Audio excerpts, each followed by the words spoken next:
Hi everybody, my name is Manan Puri and I'm the co-founder of Dream Compass. In today's edition of Know Your B School Alumni, I have with me Rashi Kakkar. She's an alumna from Rotman School of Management MBA program in Canada, and she's currently staying in Canada and is going to talk to us about the life in Canada, her admissions journey, and certain tips and tricks that you as aspirants can learn from her experience. So, welcome to the session, Rashi. Thank you so much for joining us. Thanks for having me here, Manan. Great, great. So, for a start, why don't you give us a quick introduction about you, where you hail from and the journey? Sure, sounds good. So like you said, my name's Rashi. I'm currently based out of Toronto. Professionally, I work with McKinsey. I'm an engagement manager at McKinsey in their Toronto office, and a lot of the work that I do lies at the intersection of our digital and our growth marketing and sales practice. So a lot of product work, a lot of customer experience work, and personally too, I'm very, very interested in things like design thinking, things like behavioral econ, and how some of those things can be used to solve pressing innovation, growth, etc. issues that organizations have. So that's professional. Outside of work, I stay in Toronto, as Manan mentioned. I have a small family here, so I stay here with my husband, my 2-year-old daughter, and we have a 5-year-old dog. And in whatever little free time I get between being a consultant and being a mom, I enjoy writing. So I have my own newsletter. I tweet maybe a little too much. My husband thinks I'm maybe married to Twitter, but I tweet a little too much. I enjoy writing. And yeah, we just enjoy exploring the outdoors. Canada has a lot to offer. So we like, going out as a family together, going for hikes, walks, playing a whole bunch of sports. And yeah, that's pretty much life. Great, great. Thank you. And for you who are wondering, the newsletter is called Decks and Diapers. I'll put the link in the description. It's pretty cool. Do check that out. So, now from a perspective of your, MBA journey. So, first of all, why did you decide to go for an MBA, and then why specifically Canada, as you hail from India? Sure. So I think why an MBA is an interesting question. I did my undergrad in commerce, so I went to SRCC in Delhi University. So I did my undergrad in commerce, and then I started working, and I'd worked for a few years. In the middle, I had taken a slight detour and also done the Young India Fellowship. But in general, I've kind of now worked for about 4 or 5 years, and I just felt like the work world was changing a little bit. There were a lot more just concepts like technology was just becoming more important. Analytics was becoming a skill that was required. There was a lot of conversation. At least I started reading about things like design thinking, which I started getting curious about. And I felt that a lot of the knowledge I'd acquired in my undergrad, while SRCC is a great school, I just felt it was great for entry level work, and then it was limiting me to move to the next stage in my career. I just wanted to maybe refresh myself and also get that space to introspect and see that I sampled a whole bunch of different careers. That what do I do next? So an MBA just and I've always enjoyed learning. I've always enjoyed formal learning. So I think that's an important aspect too, that it was not really, some people think of the MBA just as, oh, I'm going to go spend 2 years somewhere and get a job. But for me, truly, like a lot of people ask me if I had all the money in the world, what would I do? And I say I'll spend my entire day reading, writing, and studying. So at my fundamental core, I'm a nerd and I really enjoy learning. So the MBA just made a lot of sense for me. And where to do an MBA, I thought a lot about it. And, obviously, like going to Indian schools is an option. But a lot of people I spoke to, a lot of my mentors, and also just a lot of people I generally admired in the work world. And this is not folks like just Indra Nooyi, like superstars, but just generally like even people who, in the family or in the extended network that I'd known of, that I really admired. I realized that they had one very key component in their careers. That was they'd all worked for a few years outside their home geography, right? You could define the home geography outside their hometown, which was a small town, maybe in India, or their home geography is outside, India or another country that they kind of grown up in. And so I really felt that, getting that experience of working abroad would really help me, irrespective of where I choose to be. Even if I choose to come back to India, I knew that would just help me grow as a person and a professional. And so, considering all that, that's how I said, okay, let's just do an MBA abroad. So that's how I at least narrowed my set to, I'm not going to go to ISB. It's a phenomenal school, but I'm going to maybe look at schools abroad. And in all this mix, I always tell people that, your life has to fit your MBA. You don't completely create an MBA for life. At this point, I was dating someone. We were in a very, very serious relationship. We wanted to get married to each other. And he was very clear that he did not want to do an MBA or go to graduate school.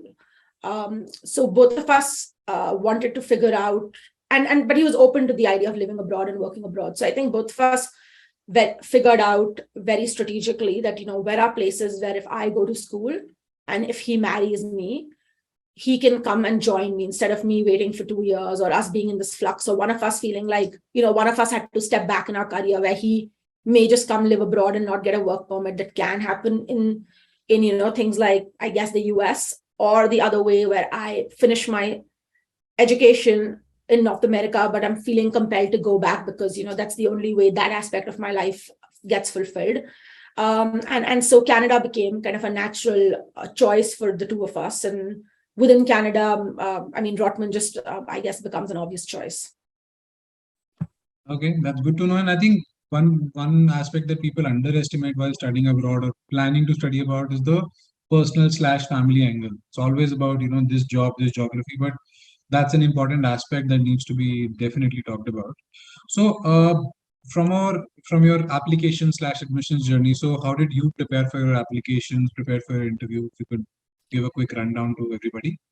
Sure. And I think this is where a lot of students from India probably don't understand how important the fit aspect of connecting with alumni or talking to students who are currently in the school, or even people like me who've been in the school and graduated is a lot of the schools in North America, right? It could be in Canada, North America, actually even Europe probably. If you just look at their website in isolation, they all look great, right? Most of them will have a couple of rockstar professors. They'll all teach you courses that you want to learn about. So the way I chose my school was that my first scale of filtering was I just went on a bunch of not completely reliant on rankings, but obviously they guide your decision in a certain way. Looked at the rankings. On next step filter that I did was just looked at the career reports. The career reports were less looking at metrics like salary and compensation, but more at the list of the companies that would hire. And in my head, having obviously gone to SRCC, I knew that there are a bunch of blue chip organizations that only go to certain schools. And so when I saw those names on certain schools' career website, that gave me reassurance that, at least in that country, the school has a really good reputation, right? So that was the second round of filtering that I did on my own, just to kind of look at the career placement reports and say, okay. And once I did that, I think it was just the power of things like cold emails or warm introductions that people can help with, is just reach out to alumni. So I probably spoke to alumni from a bunch of different schools. Maybe from Rotman, I spoke to a good 8-10 alumni, both few people from India who I thought had the same kind of trajectory as me, that they grew up in India, worked in India, and then went to Canada. And a couple of people I spoke to at that point in organizations that I thought I wanted to work with post-MBA, just to see, what their perspective was and why did they do an MBA at Rotman. So I think those were the three big steps that I've pretty much followed to figure out, which school to start applying to. Okay. And through your applications, how did you go about preparing them? One was obviously alum support and discussions, but did you hire a consultant, for example? Yeah, so I think that's where it makes a big difference, where it totally depends on, friends that you have or a consultant if you don't have that. And I think consultants are helpful. To your direct question, I initially thought of getting a consultant, but for Rotman, I did not really end up using them. And in my situation, it was slightly different because, at least in terms of Rotman, the application question, I didn't find it overtly difficult. And then I did have my mother's got a really solid grip on just her language skills. I always felt more than confident writing. I've been writing on the internet for some time. And then I was just very, very fortunate where a couple of alumni who I knew personally just offered very generously to give their time, right? And that's, I guess, me just getting very lucky. And I know it doesn't happen, which is why if you can get somehow alumni support to vet your essays, it should. And at that point, I think it's important to just call out that when you hire a consultant or you work with someone, you must think of them almost as a gym coach. You will still do all the work. You still have to do all the work. They're there to guide you, train you. You can never just have them work out. And I think that's another issue that I see, or at least I used to remember seeing in India, where people just assumed, I mean, we're just in general, like, I guess, used to just having someone do the grunt work for us. And so I know a bunch of people used to actively look for people who just write an essay for them, right? And so for me, I think that was also a challenge when I was trying to figure out if I need a coach or not, a consultant or not, is the ones that I spoke to at that point, I just felt they were forcing my story into a template versus letting me come out as an individual, just because that templatized version of me was possibly easy to like sell or create for them. And so that made me a bit uncomfortable. Makes sense, yeah. And I like your gym coach analogy. Maybe I'll use that when I do my sales pitches. So thanks for that. Okay, and how was the experience at Rotman? How's that impacted your career so far? And what's the kind of alumni support that you're generally getting now? Graduated a few years ago. Sure. So I mean, first of all, the experience was like insanely phenomenal, if that's a word. It was amazing, right? If someone asks me if I could do it again, I would completely do it again. And of course, I recognize I did my MBA in a pre-COVID world. So anybody who did it during the last couple of years may not completely resonate. But for me, it was just amazing, right? It was 350 people from around the world. I think maybe we were like close to 40 different nationalities just coming together, getting that space to again be a student. And once you worked for a few years, getting that empty space in your time. And for me, it was a lot like being in Disneyland. Like, I was just blown away by the caliber of the professors who were teaching us, by the practicality and the way in which was taught. Like, I finally felt like I was an adult in a room. And I think that was my big problem with my SRCC journey. I still felt it was, or at least DU in general, I think it still is an extension of school, where you have someone who tells you this is the right answer, you have textbooks. And to take all that away and actually move into a world where you would be able to discuss things that were happening live, in the classroom. Like, I remember, like, we would literally be talking about things like Bitcoin, right? Which was just about emerging live, looking at valuations of companies, literally opening the newspaper and picking that up, talking about ethics cases from stuff that was happening in the real world. There was some stuff about Theranos and all that drama happening, and, bringing that into classroom discussions, etc. And actually professors who used to do a lot of research talking about their real world research. So I think the professors were phenomenal. My cohort, I mean, as with 350 people, of course, there are people on a spectrum, but a lot of them were just extremely nice, amazing, very, very smart people with just great careers, past careers, who'd come from all over the world. And so the cultural aspect of even getting to know people who grew up in, Colombia and Peru and Australia and South Africa, and just seeing how your journeys were different and similar from theirs, I think was really, really good. And then the beauty with Rotman is, for anybody who's kind of visited Toronto, it's literally in the heart of Toronto. It's the University of Toronto is a city school. And so that really, and Toronto, by most, like, I would say it's probably one of the best cities to live in the world, if not the best. Maybe I'm biased, but even if you look at all external metrics, it's a very, very livable city. And so just to experience that city and have that city every day kind of collide with my school experience was phenomenal, right? Be it concerts, be it sports games, be it watching an ATP tennis tournament, be it, going out and experiencing like just the phenomenal city that Toronto is and all the culture that it has to offer was great. So I think those 2 years were just absolutely wonderful. And if I could go back, I would do them like over and over again. As far as the alumni network and support that I got, I think in general, the Rotman alumni network is pretty strong in Canada. It's, like I said, it's been a top Canadian school for like decades now. And so anybody, that you want to connect with at pretty much any top company, growth state startup, etc. in Canada has at least some affiliation to Rotman, if not Rotman, at least University of Toronto, right? Like, so I think through that broader university umbrella, it's just a lot easier to get, go and find people, have coffee with them. The career center kind of helps you connect with the right people. And how often does the network help me now? I mean, even in McKinsey, we have a fairly decent, I'd say, Rotman cohort. So I don't know if they every day help me, but it's always nice to kind of, spot a familiar face or even be working with someone who went to school with you a year ahead or a year behind. Okay, nice. And of course, Toronto, I think helps from a job prospect as well, because you generally outside India, you have to manage on your own in some sense, right? So you go have those conversations with people. You don't have to like travel from a different city. So that too helps. So that's great. Now, you know, uh, for a consulting role in general, and now there is a rapidly changing landscape where there's a talk about alt MBA, non MBA folks doing really, really well in consulting. So, do you think MBA is necessary now to transition into consulting, or let's say do well in consulting? So I wouldn't say it's compulsory. I think a lot of the consulting firms, as your point goes, are open to hiring people with, like, if they have expertise in a certain domain, or if they are even lateral hires. I think if they've worked for a couple of years in a different organization, etc. But I guess the way I'd put it is it's such a individual decision, because it depends totally on your situation, that you've got to figure out if the MBA is right for you or not, right? Now, supposing you're someone who does want to, for whatever reason, maybe work outside India for a few years, right?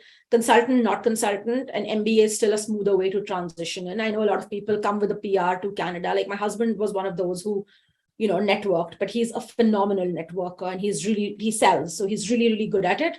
And so on his own, just through networking, he managed to get himself a job at Shopify. And now he's at Salesforce, right?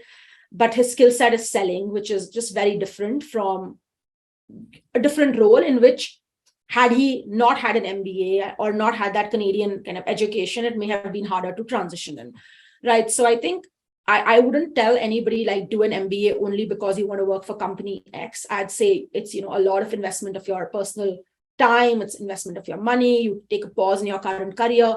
So it has to be able to give you that ROI, not in terms of just a delta in compensation, which in most cases it will, but also in terms of, have you acquired new skills, and has it pushed you closer to your eventual kind of goal, whatever that may be, right? So I know a lot of people want to maybe say work for a McKinsey, right, as a consulting firm. But if the only reason why you do an MBA is only because you want to work for a McKinsey, it might not set you up for success, versus if you say, hey, I want to do an MBA because I want to experience ABC, broaden my skill set, acquire this new stream of knowledge, maybe figure out like 2-3 other professions, and maybe consider consulting, of which McKinsey is one of the consulting firms I want to work for, right? Versus the other way around. Because if it's just all you want to do in your life is work for McKinsey, then maybe the faster way is just to directly apply. Yeah, makes sense. Okay, and so what's the current job scenario in Canada? The visa scenario, more importantly, for people coming from India or anywhere else in the world. So yeah. So again, with the caveat that things could have changed, and for this information, the best thing to do is go to the IRCC website. But as far as I know, I think the visa situation still pretty much remains the same that I was offered. I think when you come on to Canada as a student, you do get a 2-year maybe work permit, or maybe it's 3. I think it's a 2-year work permit, and your partner, which could be like somebody you're married to or in a common law relationship with, also gets like immediately they get a work permit. And I guess if you have a family and children, etc., they probably do get the visa to transition. In general, in Canada, if you obviously study here and, by qualification, you would have done an MBA and you would have certain years of work experience, you also become very, very, I guess, competitive in the PR application pool. So a lot of people just through their MBAs end up applying for a PR, which just makes life much easy, because you can work in Canada and you can even like travel to the US, etc., on work through your company, because just a PR makes it much easy. And then the path to citizenship, at least so far, is very, very smooth. I think once you're a PR, you have to spend a certain number of days, but give or take in about 3 years after your PR, like a lot of people just become citizens. And once you're, a Canadian citizen, the idea of getting a visa to go work somewhere or travel somewhere just becomes a little obsolete. And so that advantage definitely is there, that it kind of opens pretty much a global market for you from an employment point of view, where I know a lot of people came to Rotman, studied, became Canadian citizens, and then some of them had aging parents in India, and they just said, hey, for a few years, maybe going closer to India, like going and living in Dubai or Singapore, might be a better answer for us. And as Canadian citizens, it was just very easy for them to be relocated by their companies versus, if they were not. So that's the situation in terms of the job market. Like it's a competitive job market, right? For a couple of reasons. One, I think it gets directly compared to the US, which is 10 times its size. like pretty much. Like Canada has about 36 million population and US is close to 360.